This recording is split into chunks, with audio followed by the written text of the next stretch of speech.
हमारे जो लोग मर गए, क्या किया है आप लोगों ने उसके लिए? है आपका वो जो मुल्ला आसिम मुनीर है, कहाँ है वो? 3 महीने में 3 बार जाके वो वॉशिंगटन बैठ जाता है। वॉशिंगटन हथियार दे रहा टेररिज्म से। मैंने ये एक नया ड्रामा देखा है साहब कि हमारे देश में पाकिस्तान की कोई बात नहीं है, हमको सिर्फ फिक्र पड़ गई है कि ईरान टेररिज्म कर रहा है, अमेरिका के खिलाफ कर रहा है, और हमारे जो लोग मर गए, क्या किया है आप लोगों ने उसके लिए? है आपका वो जो मुल्ला आसिम मुनीर है, कहाँ है वो?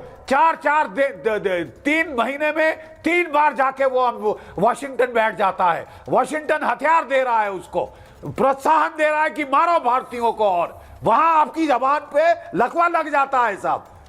Terrorism terrorism terrorism. What about the terrorism that affects India? नहीं ऐसे नहीं। मैं जानता हूं कि वो हमारे में एक कहावत होती है, चढ़ते सूरज को सलाम करो। हमें लग रहा है कि डोनाल्ड ट्रंप अब दुनिया का बेसरताज बादशाह बनेगा। अरे साहब, मैंने बीच में नहीं बोला था आपके, अब आप भी सुन लीजिए शांति से। मैंने बीच में नहीं बोला था terrorism terrorism terrorism. Pakistan terrorism नहीं कर रहा, नहीं बोला था, लेकिन आपके देश के खिलाफ पाकिस्तान के पास न्यूक्लियर हथियार नहीं है। क्या किया आपने उसके लिए? नहीं, आपके गुस्सा करने से ना, आपके गुस्सा करने से जो यहाँ पे दावे दे रहे हैं कि ईरान के पास न्यूक्लियर नहीं होना चाहिए, पाकिस्तान के लिए क्या किया आपने? पाकिस्तान के न्यूक्लियर हथियारों के लिए क्या किया? हार जाएगा अमेरिका। आपने इतनी आवाज उठाई जो आप डोनाल्ड ट्रंप के महिमा मंडन में कर रहे हैं आज। नहीं, आपने जितने दावे किए थे, मैं बहुत आई एम सॉरी टू से, मैं क्षमा के साथ कहता हूं, इस युद्ध में आपके जितने लड़ाई खत्म होने दीजिए ना, इस युद्ध के सारे खत्म होने दीजिए, फिर देखेंगे कौन जीता कौन हारा। रखता हूं, अभी तो लड़ाई बीच में है, नहीं करेगा। देखिए साहब, आपने लड़ाई की। अच्छा, क्या मैं 1 मिनट बोल सकता हूं बगैर इनके इंटरप्शन के? 60 आपने लड़ाइयां साहब फिर मैं बातें करी हैं उनके बारे में, मैं लड़ चुका हूं। लड़ाई को तब निर्णायक समझा जाता है जब लड़ाई खत्म हो जाती है। जरा देखें ना साहब, अभी लड़ाई खत्म नहीं हुई है, अभी वार पलटवार चलेंगे। ठीक है, ये लिख के मेरे से ले लीजिए, आज कल शाम को बात करेंगे। बिल्कुल अवधेश जी, अब बोलिए। देखिए, मैं बहुत विनम्रता से कह रहा हूं, चूंकि अब वो बख्शी साहब इतने गुस्से में आ गए हैं। पहले दिन से अभी तक बख्शी साहब ने इस युद्ध का जो एनालिसिस किया है वो सारे गलत साबित हो चुके हैं। मुझे एक आप बता दीजिए कि इन्होंने तो इसीलिए कहा कि आप विचार करिए। किसने कहा है जिस दिन आप कब से इतने बड़े युद्ध के विश्लेषक हो गए? कहा कि अमेरिका को रगड़ देगा। वो सारे सर हम युद्ध के विशेषज्ञ नहीं हैं, आप विशेषज्ञ हैं, तो कहा तो रहा हूं, आपके सम्मान के साथ बोल रहा हूं। अरे 2 पायलट से क्या होता है यार, कोई लड़ाई होती है? युद्ध का मैं विशेषज्ञ नहीं हूं। विचार करना चाहिए। साहब, मुझे और कुछ सिखा दें प्लीज, मेरे को लड़ना मत सिखाएं। क्या जरूरत है? आपने आप मुझे और कुछ सिखा दें अवधेश कुमार साहब, आप लड़ाई मत सिखाइए मेरे को। आपने लड़ाई के आसपास गोली की आवाज नहीं सुनी, और मेरी पूरी जिंदगी लड़ाई के मैदानों में गई है। ये तरीका नहीं है डिबेट का कि हम युद्ध में लड़े हैं तो हम ही को आप मुझे और कुछ सिखा दीजिए, लड़ाई मत सिखाइए प्लीज। एक ऐसा नहीं होता है कि जो लोग युद्ध लड़े हैं वही सारे एनालिसिस करते हैं। आप युद्ध के बारे में, अस्त्रों के बारे में मेरे से 100 गुना ज्यादा जानकारी एनालिसिस करते हैं, लेकिन इस युद्ध में आपका पक्ष और आपकी एनालिसिस गलत साबित हुई है लगातार। और एक विवेकशील व्यक्ति का लक्षण होता है कि हम विचार करके अपने को सुधार। किसने कहा गलत साबित हुई है? मैंने कहा था, आपसे आग्रह है। मैंने कहा था, मैं फिर दोहराता हूं। नहीं, आप फिर 1 मिनट सुन लीजिए ना साहब। मैंने कहा था और मैं फिर दोहराता हूं, Iran wins if it does not lose, America loses if it does not win. ये फलसफा हमने वियतनाम में सीखा था, यही हमने जो है अफगानिस्तान में देखा, इराक में देखा। ठीक है साहब, ठीक है। अब मैं थोड़ा सा इन कराना चाहता हूं, इसमें दीपक समझ तो लीजिए कि कोई क्या रहा नहीं है। ये मैं मेरे साथ अंशु जोशी जी भी, वियतनाम अलग युद्ध, दीपक बोरा जी भी मेरे साथ हैं। मैं उनको इन कराना चाहता हूं, थोड़ा सा उनका। इराक भी नहीं है, अफगानिस्तान भी नहीं है, ओके, पैटर्न है। तो अमेरिका और ईरान में युद्ध विराम का ऐलान हो चुका है और दुनिया इसे ईरान की जीत के तौर पर देख रही है। आप ईरान को कैसे हराते? जब आप उस देश की जनता के हौसले को नहीं हरा सकते, तो आप उस देश को कैसे हराएंगे? देखिए, जब ट्रंप ने कहा था कि मैं पूरी ईरान और उसकी सभ्यता को तबाह कर दूंगा, तब किस तरह से उसके लोग सड़कों पर उतरे थे, इस तरह से ह्यूमन शील्ड्स बन गए थे। वो अपने तमाम ब्रिजेस, अपने तमाम संयंत्रों, बिजली केंद्रों, ऊर्जा केंद्रों के सामने देखिए किस तरह से ईरानी झंडे के साथ वहां के लोग जो हैं वो खड़े हुए एक ब्रिज के ऊपर। और आपको लगता है कि कोई अमेरिकी मिसाइल इन पर आके गिरता, इनका कुछ भी बिगाड़ पाता? तुम लोगों की जान ले सकते थे, मगर क्या तुम इस हौसले को हरा सकते हो? पूरे स्क्रीन पर देखिए दोस्तों, किस तरह से लोग एक ब्रिज पर खड़े हुए हैं, क्योंकि अमेरिका और इस्राएल ने धमकी दी थी कि हम ऐसे ही ब्रिज को तोड़ देंगे, खत्म कर देंगे। याद कीजिएगा नेतन्याहू ने क्या कहा था कि ट्रेन से दूर रहना अगले 12 घंटे तक, मगर लोगों ने परवाह नहीं की। देखिए किस तरह से ब्रिजेस पर लोग खड़े हुए हैं। अब मैं आपको एक दूसरा नजारा दिखाता हूं, किस तरह से लोग हाथ में ईरानी झंडा लिए तमाम संयंत्रों के सामने, एनर्जी प्लांट्स के सामने खड़े हुए हैं। इनका हौसला हराना मुश्किल है। और सबसे बड़ी बात, ये जो युद्ध विराम का ऐलान हुआ है, इसके बाद अमेरिका अंदर से इंप्लोड होने वाला है। ट्रंप सरकार अंदर से इंप्लोड यानी कि बिखरने वाली है, और उसके सबूत हमें मिल गए हैं, क्योंकि इस रिपोर्ट के मुताबिक डोनाल्ड ट्रंप अब यह कह रहे हैं कि इस युद्ध को लेकर मेरे जो रक्षा मंत्री हैं पीट हेगसेथ, उन्होंने मुझे भ्रमित किया, उन्होंने मुझे गलत दिशा दिखाई। इससे बड़ा कायर राष्ट्रपति क्या हो सकता है? आप जानते हैं दोस्तों, जब आप एक बड़ा युद्ध करते हैं तो फैसला देश के राष्ट्रपति का होता है। आप यह नहीं कह सकते कि तुम्हारा जो मन आए वो करो, नहीं, आप यह नहीं कह सकते। मगर अब डोनाल्ड ट्रंप जो हैं अपने रक्षा मंत्री पीट हेगसेथ पर इसका दोष मढ़ रहे हैं। मतलब क्या है? पीट हेगसेथ का नौकरी जाना लगभग तय है। सबसे बड़ी बात, कड़वा घूंट पीकर इस्राएल को यह युद्ध विराम मानना पड़ रहा है।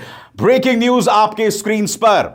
नेतन्याहू के ऑफिस ने कहा है कि इस्राएल ट्रंप के ईरान पर हमले रोकने वाले 2 हफ्ते के फैसले को सपोर्ट करता है, लेकिन लेबनान पर हमले बंद नहीं करेगा। इस्राएल के प्रधानमंत्री के ऑफिस ने मंगलवार को कहा कि इस्राएल ईरान पर हमले रोक सकता है अगर ईरान तुरंत स्ट्रेट ऑफ हॉर्मुज खोल दे और अमेरिका, इस्राएल और क्षेत्र के दूसरे देशों पर सभी हमले बंद कर दे।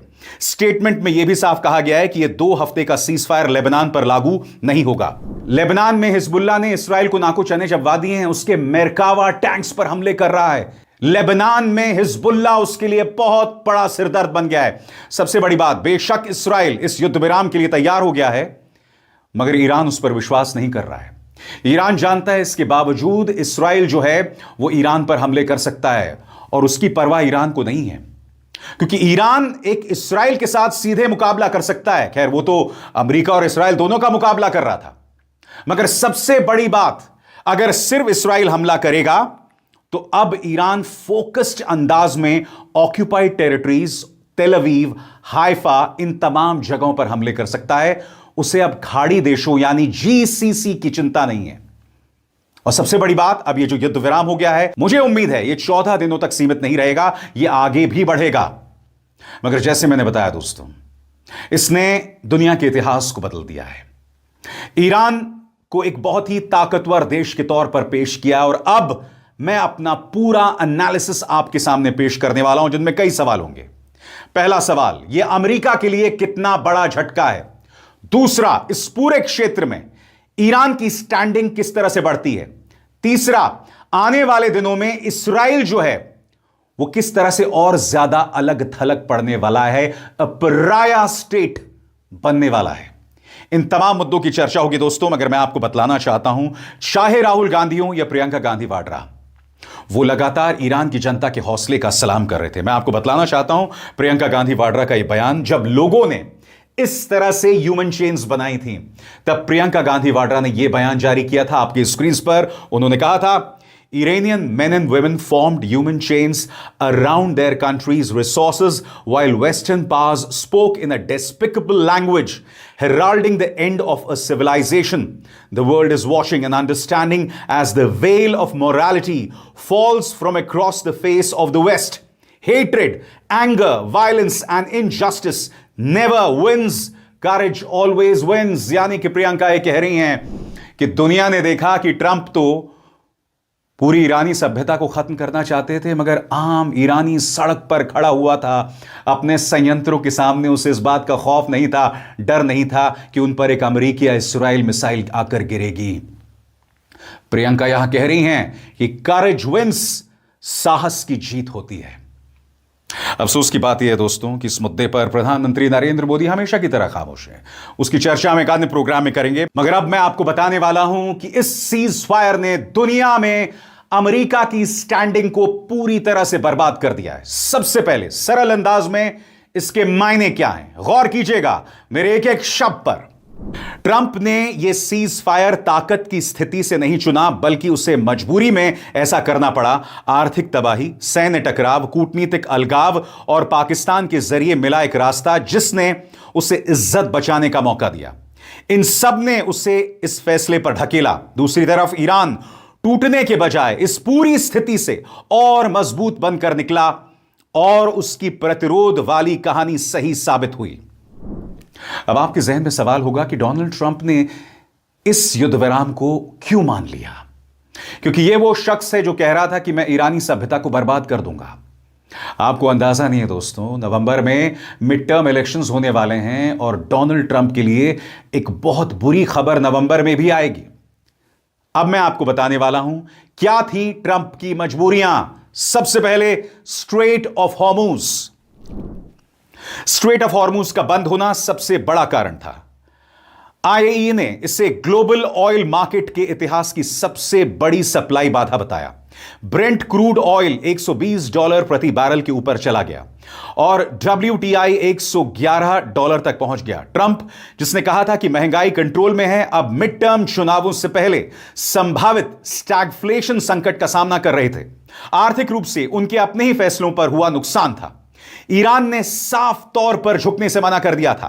5 हफ्तों की अमेरिका इस्राइल बमबारी के बाद भी तेहरान ने ट्रंप के दूत स्टीव विटकॉफ को 2 बार ठुकरा दिया और ज्यादा सख्त रुख अपनाया।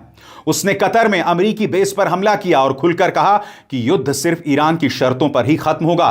अमेरिका का 15 पॉइंट वाला प्रस्ताव, जिसमें नतांज, इस्फाहन और फोर्दो जैसे न्यूक्लियर साइट्स खत्म करने, प्रॉक्सी खत्म करने और एनरिच्ड यूरेनियम सौंपने की मांग थी, पूरी तरह खारिज कर दी गई है। उल्टा हुआ क्या है?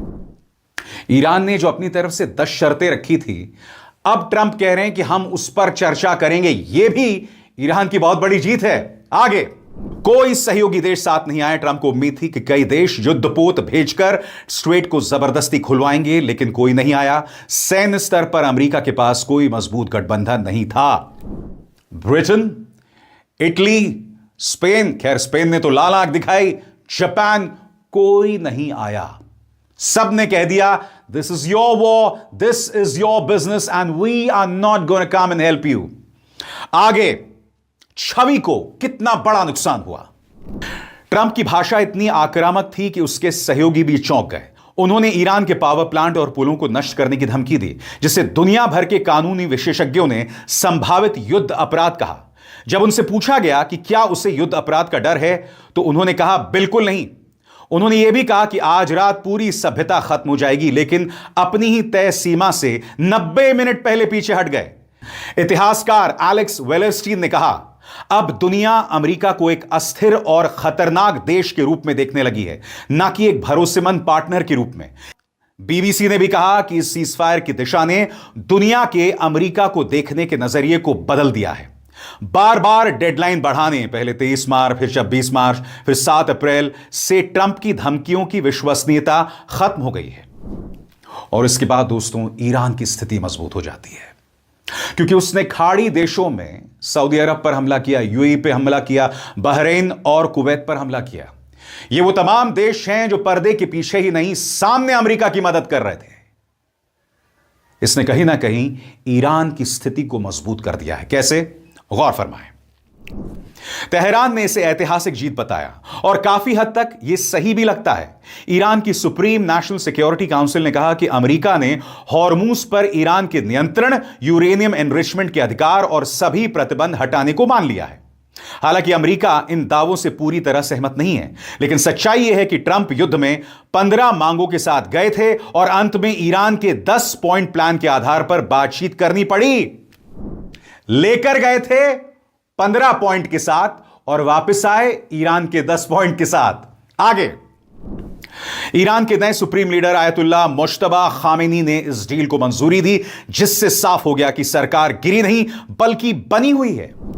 क्या कहा जा रहा था कि हम सत्ता बदल देंगे, वैसा नहीं हुआ। अब जो सत्ता में है सुप्रीम लीडर खामेनी के बाद, उनकी मौत के बाद, मुज्तबा वो और कहीं ज्यादा कट्टर हैं। आईआरजीसी और मजबूत हुई और सबसे बड़ी बात, नेतन्याहू दुनिया भर में अलग थलग पड़ गए हैं। कैसे, गौर फरमाया जाए।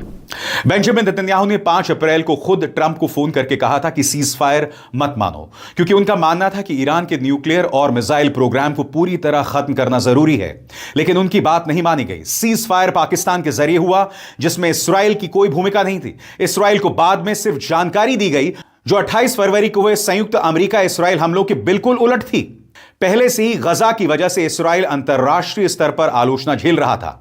आईसीसी द्वारा नेतन्याहू के खिलाफ गिरफ्तारी वारंट, आईसीजे द्वारा कब्जे को गैर कानूनी बताना और यूरोपीय संघ द्वारा संभावित प्रतिबंध, अब अलगाव और गहरा हो गया है। बवाल इस्राइल में भी हुआ है। इस्राइल में जो नेता विपक्ष हैं, जिनका नाम याइर लापिद है, उन्होंने यह बयान जारी किया है और नेतन्याहू पर करारा हमला बोला है। वो कहते हैं, हमारे पूरे इतिहास में ऐसा राजनीतिक नुकसान कभी नहीं हुआ। देश की राष्ट्रीय सुरक्षा से जुड़े सबसे अहम फैसलों में इस्राइल को तो शामिल ही नहीं किया गया। सेना ने जो भी उससे कहा गया सब पूरा किया।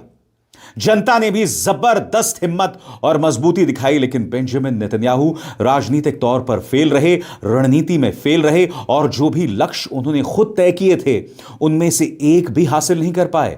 अहंकार, लापरवाही और सही योजना की कमी की वजह से जो राजनीतिक और रणनीतिक नुकसान हुआ है, उसे ठीक करने में हमें कई साल लग जाएंगे। Which means apart from the US, even Israel is imploding. स्वतंत्र और आजाद पत्रकारिता का समर्थन कीजिए, सच में मेरा साथी बनिए। बहुत आसान है दोस्तों, इस ज्वाइन बटन को दबाइए और आपके सामने आएंगे ये 3 विकल्प, इनमें से एक चुनिए और सच के इस सफर में मेरा साथी बनिए। सबसे बड़ी बात दोस्तों, अब मिडिल ईस्ट की पूरी व्यवस्था बन रही है और इससे इस्राइल गायब है। और ये जो व्यवस्था बन रही है, इसमें मजबूत ईरान बनकर उभरा है। यह अपने आप में बहुत कुछ कहता है दोस्तों।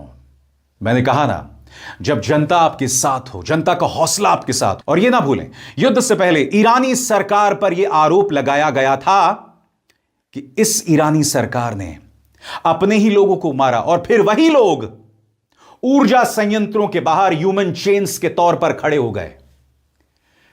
हाथ में ईरानी झंडा लिए आप इन्हें कैसे हरा सकते हैं?